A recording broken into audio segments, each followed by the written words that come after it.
Ilhan Omar is once again under fire for offensive comments she made about Israel and U.S. relations, and then went on to make even more offensive comments. And this is a really complicated issue that I want to talk about because I disagree with censure. I disagree with stopping someone from saying things because they're offensive. And so Ilhan Omar should be allowed to be whatever kind of person she wants, even if she doesn't understand what she's doing. I also want to address something that's really, really annoying to me in how the left doesn't seem to understand the perspective of what is offensive about what they're doing. Keeping in mind, I get it. If you're offended, you're offended. I don't care. I think it's wrong that let me go through this story first, try to explain things to you before I start rambling. From the Daily Mail, Trump backs Democrats' censure of Ilhan Omar and calls it dark day for Israel as Ocasio-Cortez refuses to condemn her over controversial comments. First of all, Cortez has no obligation to condemn Ilhan Omar for making the comments she did. I do believe there are some people who try to skew criticism of Israel into anti-Semitism. I also think the left is obsessed. Like it frustrates me as somebody. I consider myself to be, to an extent, worldly. I follow a lot of international stories, and every single time, I swear to God, one of the most annoying things in the world to me is the obsession over Israel. There are war crimes happening in many different places right now. I'm not trying to accuse Israel of anything. I'm saying the left is focused on international violations that Israel is doing, the oppression of the Palestinian people. I get it. I have criticisms of Israel too. But there are so many other countries, especially countries that receive aid, and it annoys me because there is a group of people on the far left and the far right, whatever you want to call it, who at every single turn will not shut the fuck up about the Jews and Israel, and it annoys me. It does. It's not the center of the universe. These people, I think they're crazy. Ilhan Omar has every right to say these things, and I think it's wrong that they're going to pass a censure resolution. Let's read a little bit about this. At a public event in Washington last week, Omar said she wanted to discuss the political influence in this country that says it is okay to push for allegiance to a foreign country. That's insane. That is insane. My God, it's so annoying. The Muslim lawmaker who came to America in 1991 as a Somali child refugee then said supporting Israel was not a prerequisite for serving in Congress. That's true. It isn't. And you're allowed to criticize Israel. It's just... Okay, well, let's keep reading. I'm going to rant, I swear to God. She then tweeted on Sunday, I should not be expected to have allegiance, pledge support to a foreign country in order to serve my country in Congress or serve on a committee, which no one asked her to do. In the past, she has claimed that Israel's relationship with the U.S. was all about the Benjamins, which drew criticism from both Republicans and Democrats. New York Congresswoman Nita Lowey said she was saddened by Rep. Omar continues to mischaracterize support for Israel in a tweet on Sunday.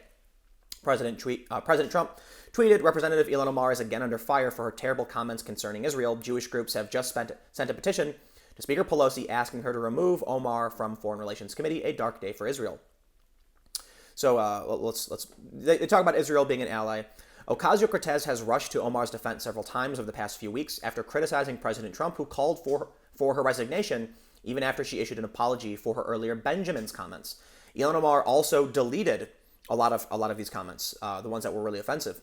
The 29-year-old mixed up the Afghanistan and Iraq wars when she responded to the criticism on Rep. Omar and compared it to shifting attitudes to U.S. involvement in foreign conflicts. Omar said, I am told every day that I am anti-America if I am not pro-Israel. That's insane, not true. I find that to be problematic, and I am not alone. I just happen to be willing to speak up on it and open myself up to attacks. Our democracy is built on debate, Congresswoman. I should not be expected to have allegiance, pledge support to a foreign country in order to serve my country in Congress. This is what really annoys me. I swear to God. No one is asking her to pledge allegiance to Israel. No one. There's an issue of she keeps making statements that graze the crop duster. It's a plane that gets really close to making statements that make people scratch their leg. Are you talking about the Jews? You're talking about Israel, right? Talking about the money and dual loyalties and hypnosis. These are things that get really close. Now, most importantly, Israel is ripe for criticism. Ilhan Omar is within her rights to do so. She should not be restricted from having her right to speak up about whatever she wants to speak up, even if I think she's an obsessed, crazy person. Fine, whatever. And not just for this. I'm not trying to be overly protective of Israel. Israel doesn't need anyone defending it. It's a complicated situation. But I think Ilhan Omar, for other reasons, has really crossed the line and been controversial.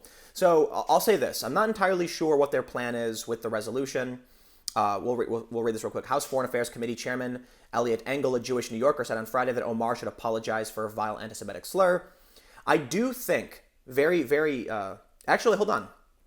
The Anti-Defamation League has chimed in. And they're the authority on racism and things like that, right? Anti-Defamation League CEO...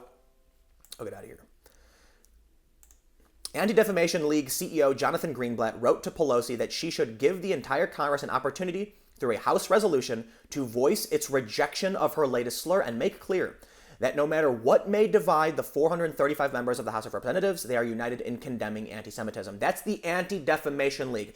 I will not sit here and have the left parade around with the ADL, the SPLC, whoever else, about how they're combating hate, about how everyone else is racist. And then as soon as the Anti-Defamation League comes out against one of theirs, they shriek, oh no, it's not anti-Semitism. Listen, you're allowed to speak. I don't like, freaky white nationalist Nazi types. I don't like racists. I don't like homophobes and transphobes. I don't like hate speech. But I understand the right to say it. What's frustrating to me here is, while Omar should not be shut down from saying whatever she wants, they're not... Okay, so the censure is worrisome to me. That I have a concern over. But being asked to apologize, that's just normal discourse. So I want to make one thing I want to point something out that's really frustrating to me.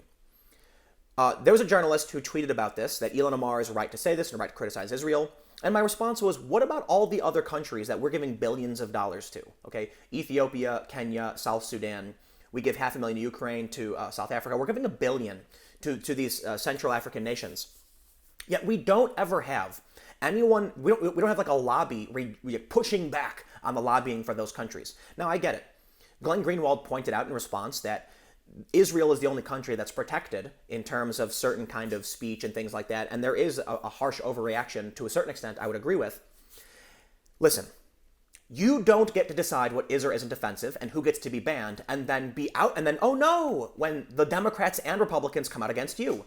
Either you support free speech for everybody or you don't get it either. This is what annoys the hell out of me. The people messaging me saying, Tim, are you going to make a video defending Ilhan Omar's right to free speech? Well, of course I support her right to free speech. Of course she shouldn't be censured because she's saying things that people are offended by. But how dare you message me after you spend time campaigning to get me banned from YouTube? You want my channel deleted, you sing and dance when people are negatively impacted on these social platforms, but then, oh heavens, when the Anti-Defamation League comes for you, now all of a sudden you're like, oh help us, we're being repressed. Yeah, nice try. The other thing they do that really, really annoys me is this. We have this article from 2018. Senate passes bill to enshrine $38 billion military aid package to Israel into law. The act gives the defense package to imprimatur of Congress, which would keep any future president from reneging. Whatever. Here's the thing. It's over 10 years. So when I pointed out that we're giving $1 billion to several different countries, we're giving $500,000 to way more countries, we are giving a total of $50 billion in foreign obligations. We have $50 billion in foreign obligations. Israel comprises 6%. 6%. Israel has its controversy. So does Iraq and Afghanistan. We're giving those countries between Iraq's getting $4 billion, Afghanistan's getting $6 billion. Admittedly, a lot of that goes to military venturing. So if we want to separate, here's the challenge. Israel is also embroiled in conflict and surrounded by countries that have literally called for their extermination. Do I think we should be giving Israel all this money? Hell, I'd be happy with cutting off all foreign aid and saying focus on America, but I'm not an expert, so I don't know entirely. What I do know is we give more money to other countries, we give comparable amounts to other countries, but when they come out, these people supporting Ilhan, they only ever talk about Israel. Why? My God, it's so annoying. Because I have to deal with this too in like my comment section on Twitter. I'll in certain conversations online, I'll say something like, man, it's really interesting how they're handling, minimum wage. And then all of a sudden somebody chimes in and I swear to God, it's left and right saying, well, Israel did this. And then all of a sudden there's a thread about like the Jews and the conspiracies. Listen, the people who support Ilhan Omar, the Women's March founders, they believe these weird fringe conspiracies about Jews. It's annoying as hell. And it's really annoying because they put so much weight behind it. Look, I'll say this. I'll end by saying, whatever happens, Ilhan needs to have her right to speech protected. She is an elected member of Congress and shouldn't be censured because she is challenging things she disagrees with. I think she's one of these fringe conspiracy weirdos because of their freaky obsession. But I do think, and I'll say this to be fair, she has criticized Saudi Arabia. That's great. But all the people who are getting behind her, I scratch my chin, she's getting a lot of support from a certain wing of the far left supporting her comments and asking me to defend her right to free speech when they themselves advocate for violence against people they disagree with.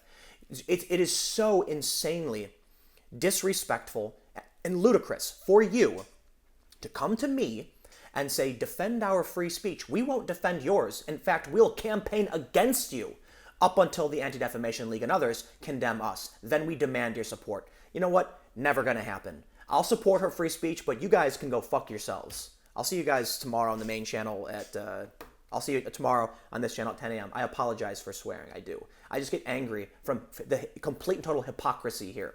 I'll see you guys tomorrow.